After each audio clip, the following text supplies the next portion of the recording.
पुढील 1 वर्ष सोनं खरेदी करू नका, इंधन वाचवा. पंतप्रधान मोदींचं देशवासियांना आवाहन.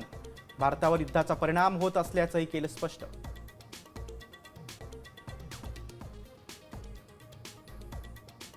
मुख्यमंत्री पदाची शपथ घेता स्थलपती विजय ॲक्शन मोडवर. विजेचे 200 युनिट मोफतसह घेतले 3 धडाकेबाज निर्णय.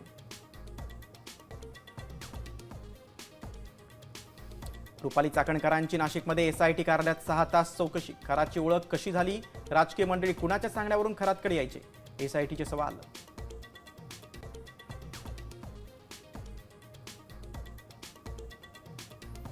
पुण्यातल्या नसरापूरच्या अत्याचार आणि हत्येच्या निषेधार्थ मूक मोर्चा. आरोपीला फाशीची शिक्षा देण्याची मागणी.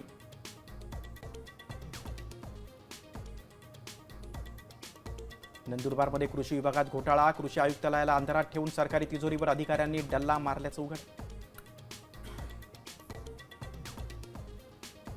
राज्यात तब्बल 487 बोगस शाळा. मुंबई विभागात सर्वाधिक संख्या. प्रवेश घेण्यापूर्वी पालकांनी खबरदारी घेण्याचं आवाहन.